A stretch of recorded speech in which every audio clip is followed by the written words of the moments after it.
there, dance studio owners. Welcome to a very special week inside of the Transform My Dance Studio podcast. This week is like my favorite week in the world because I get to speak with studio owners just like you all around the globe who are running successful dance studios, but they've gone through some challenges and they're here to share with you their journey. Today, I'm excited. I'm heading over to the UK to visit one of our Studio Success Formula Mastery program members, Clare Maloney. She's established a gorgeous and really specialized dance studios for preschoolers called Little Bare Feet in Bucks, which due to popular demand has reached people all across the nation. And they're like, oh my God, I need to come to these classes.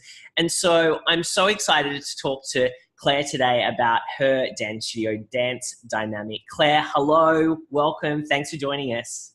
Hi, Clint. Lovely to be here. Thank you very much. Yeah, I'm excited to jump in. So tell us firstly, how did you get into this world of running a dance studio? So it was, I've had Little Bare Feet in Bucks now for about 5 years. And before that, I was always teaching for other people. Mm-hmm. That's sort of when I left college and everything. It was really, that's what I got into. I wasn't even sure if I wanted to have my own dance studio. I just didn't know.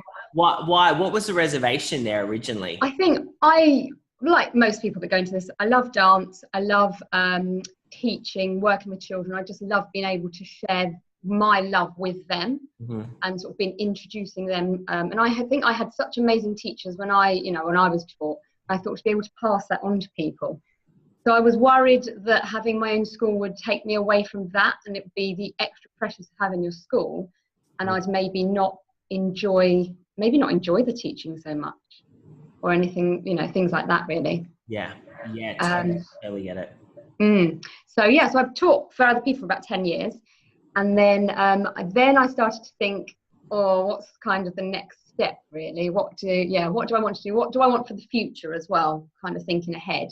And that's when I started looking into sort of preschool programs, and that's the age group I kind of wanted to start with. And I wanted to start small, so I didn't want to kind of start with my own school straight away, like a big school.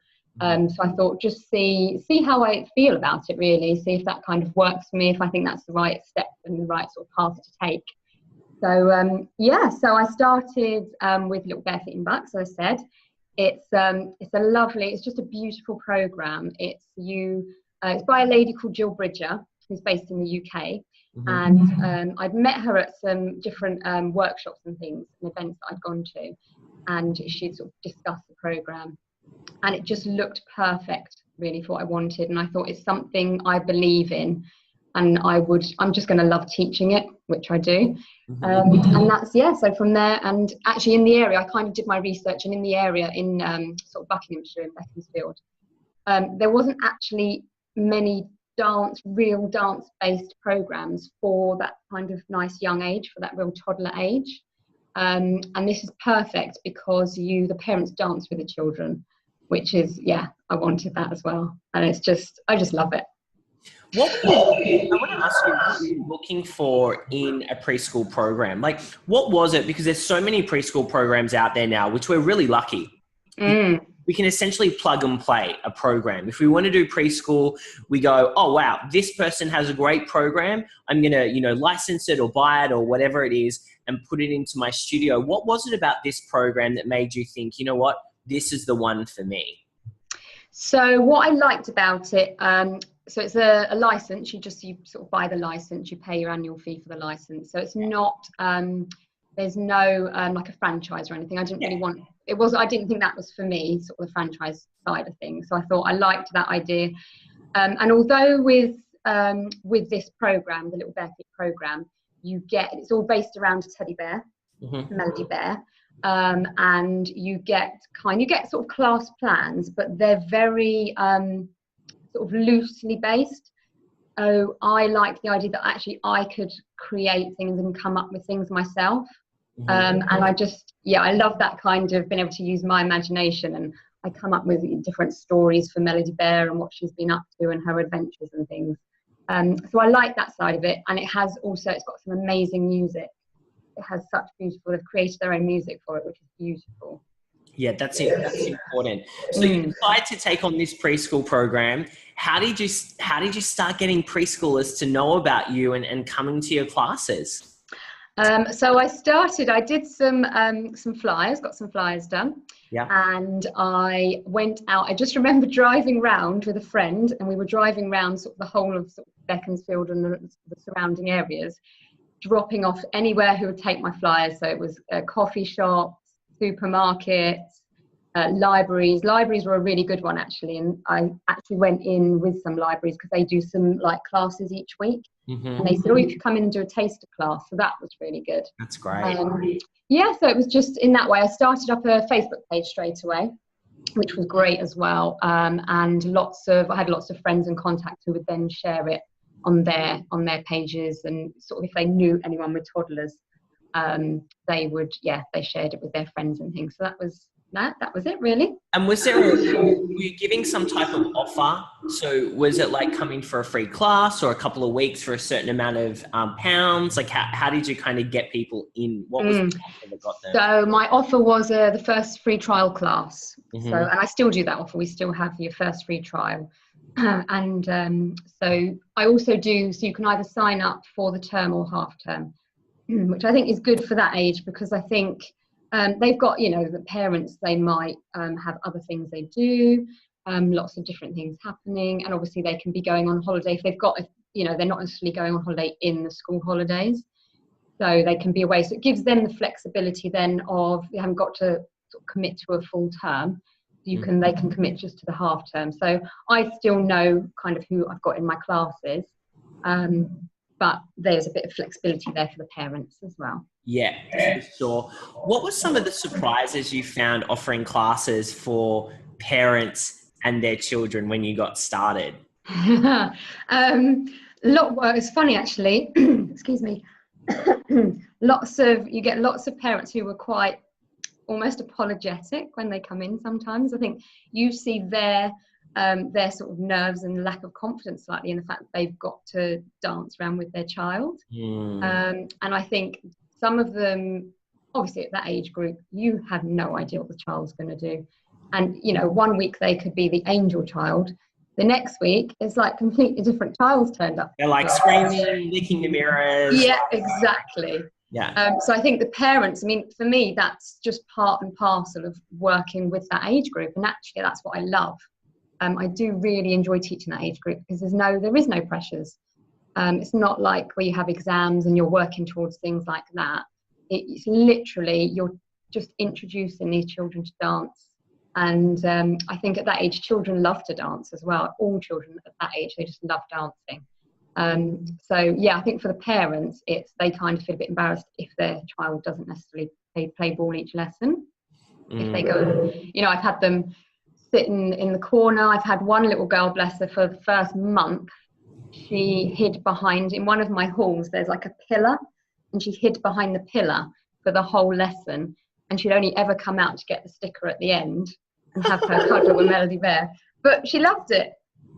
And eventually we did coax her out from behind the pillar. But yeah, so for me, that's, I say to the parents, just, go with it. It doesn't matter whether they join in, whether they do bits of it. It really doesn't matter. But I think the parents sometimes feel a little bit embarrassed if their child doesn't necessarily play along. Well, it's like those parents that you can tell are freaking out in the supermarket when their child is like going bananas. Or what I've had more experience with is in an aeroplane. On an aeroplane on those long flights, and I'm always in an exit row, or and I'm always near the babies. And I'll never forget. There was a screaming baby, and this baby did not. This was a 13-hour flight, and this baby was going crazy. And I finally got to sleep, and the mother gets up, opens the cabin thing, right? And out dropped the big mobile for the child. Anyway, it flew out, it hit me in the head, and it woke me up. And I was like, this flight can't get any worse. But I get it. She was so embarrassed, and there's nothing you can do. No. And I think that's the trickiest thing. So I can imagine that happens a lot in class. with those, with that age group as well, I heard a lot, from our studio owners that retaining that kind of under 6 group, is tricky because, Yeah. they come for a lesson and they scream and the parent thinks, oh, well, it's not for them, but like you said, they come back the next week and they're like amazing. Yeah. What do you have in place to ensure that you're really giving them the best chance to experience what you offer and then stay with you long term? So I have a little A4 sheet of paper which I give out to people when they come for their trial class. I also, when we're sort of doing that first a bit of communication where we're emailing or on the phone or whatever, I always sort of put into an email, just come a bit early to the class so that the child can sort of settle in and get to know me. Because that, I think, is always quite a big thing for the child. And especially if they're not used to a big space, some of them walk in and they literally will just run around straight away because it's just this big, huge open space. So yeah, I like to sort of explain to the parents, don't worry if they don't join in on their first lesson. It can take a few weeks to sort of settle in. And then I explain with the class, the sort of the structure of the class.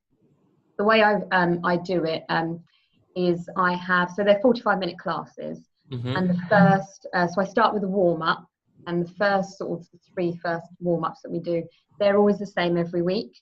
So I think that helps the child because they feel like that's something familiar. They get used to that. That builds their confidence then.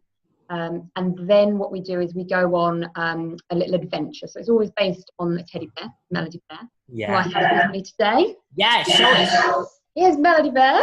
Woo! In her princess dress. That's so cute. I love the wand too. Yeah, look. I did a little, oh, I'm really sorry. My doorbell's just gone. That's okay. So I'll just ignore that. So we did workshop the other day, which was a princess workshop. So hence why Melody Bear is dressed as a princess at the moment. Very cute. We go on the adventure with Melody Bear. So we always go, it's all based on nursery rhymes, and we head off. We have different ways of traveling. So we might go on an aeroplane, or we might go on our bicycles or by car or something. And then we do a little dance for the nursery rhyme, for that nursery rhyme that we're based on. And I do that for about 4 lessons normally. Yeah. And then we do lots of props as well. Lots and lots of props because the children love the props. Yeah. With the program, how much of it is, because I know with preschoolers, there's that repetition that's really important. So there's some progression, but also keeping them engaged and not bored. Do you find that, the program is really good at balancing those things out?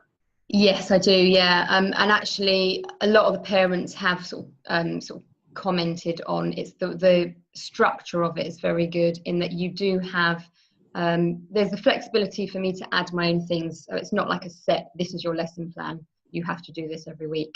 But I like, as I say, we've got the beginning of it same every week, so they can build their confidence, they know what they're doing. And then after sort of 4 weeks we change it up a little bit. We do different it could be like a theme. So depending on the time of the year, like at the moment, we've just been going either to the seaside or to the park, playground, something like that. Those sort of things that really the children just love to do. We might go and pretend to be planting flowers, which is then great for their imagination as well. And you give them the seeds and you say, oh, what colour flowers are you planting today?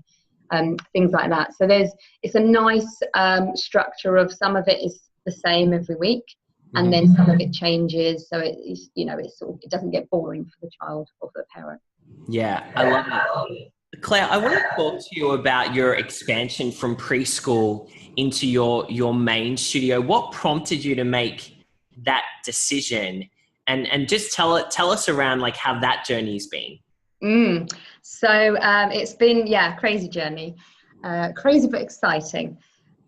So I had little bare feet for about 2 years, and they can start from 18 months is the youngest that we take them, and then it goes up to about 3.5, 4 years of age. So what I was finding is I had children that were kind of been with me for a year or something, And then they were getting to about 3.5, 4. And their parents were asking what other classes, what, you know, if they could move into something else. And I didn't have anything. So they were saying, oh, you should like have follow-on classes, or you should start your own school. And lots of people were saying to me, oh, you should start your own school, So I think it's from there, because you're sort of recommending them to go to other people. And I was just thinking, I kind of built that relationship with that child. And then it was really sad to see them go, actually, because you can see, you know, especially if they started at 18 months, how they've improved and grown. So yes, that's kind of what made me make my decision, really. But I've had my school Dance Dynamic for nearly 3 years now, 3 years in September. And as I say, it's been a crazy journey. I've learned so much about myself, actually, as well. It's quite a huge. What have you learned? What have I learned? I think I've learned a lot about me and my style when I teach, which I didn't really necessarily think about, I don't think, before. I don't know, I just thought that's just how I teach. And then from, I think, having my school and thinking about, I think it's like with DSOA, where you talk about, you know, what are your values and those sort of things, really nailing down on what it is you offer and what you want, kind of your ideal clients, that sort of thing, and your values. I think working on that has made me think about, well, what is my, you know, how do I teach? What is it I want people, when they come to my school and to my classes, what do I want them to gain from it and to feel in the classes? So yeah, I think it's having, because I sort of asked, I've got some adult classes, and some of my adults have been teaching for quite a long time. So I was able to sort of chat to them. They were quite honest and, you know, good about sort of giving me some feedback, really, about how they find the classes and what they think about my sort of teaching style. So I think it's that, and just building the confidence to own my own school and to have my business, basically. I love it. For our listeners, I want to kind of wrap up with you, Claire, but I want to ask you, you know, what do you think is like the biggest key to success when it comes to running a thriving preschool program in a dance studio? So I think it is, it's the atmosphere you build for the child and the parent, especially if it is the class where you're doing sort of with the parent as well. I think as a person, I've realised I'm very open, friendly person, and I bring that into my classes. That's how I want my classes to be. I'm very just welcoming, and my studio is very family friendly. I mean, I've got little ones in my toddler preschool class, then I've got their mums coming to my adult class, and I've also got a grandmother as well in my adult tap class. Wow. So I just love that family friendly vibe, really. Totally. And I think I'm very, I've realised I've got a very good memory. And people say, I don't know how you remember all those names. And I've never actually really thought about it. But I think it actually is important, even though I just do it naturally, but I think it's important when someone comes into your classes, obviously to know the child's name, but to know the parent's name as well. So you're immediately very welcoming to them as they're coming in, because I think you forget how scary it can be actually going into something new like that, not knowing what to expect. So I just try to make it very relaxed, very fun, explain that there's no pressures at that age. Don't worry if they cry through the whole lesson. Don't worry, like you say, if they're licking the mirrors or climbing on bars. Just go with it. Just have fun and join in, you know, with the child as much as you can. And I think as a teacher, just go, be as mad as you want, really. Yeah. And just, go for it. Don't worry about feeling like a bit of an idiot, really. Because the more you are sort of really bubbly and full of energy, the child the kids laugh at me so much. Yeah. You know, oh, Miss Claire, the things you say, and, you know, they're just always laughing. But I just think that's just brilliant, because then they're really engaged. Yeah, for sure.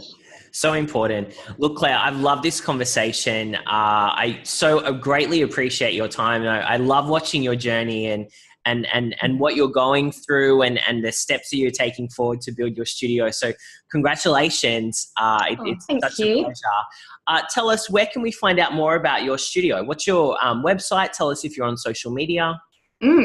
So, I've got a website for both. I've got my Little Bare Feet website. So that's www.littlebarefeetinbucks.com. And I've also got a Facebook page, Little Bare Feet in Bucks. So follow the Facebook page, because then you can see what Melly Bear is up to. Great. And then for my school, that's www.dancedynamic.com.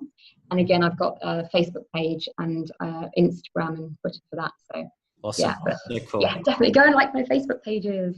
Yay. Awesome. Thanks, Claire. Look, really great to chat with you. Keep up the awesome work, and thanks for sharing your story with us today. Thank you very much, and thank you for all your awesome work as well. Oh, thank you.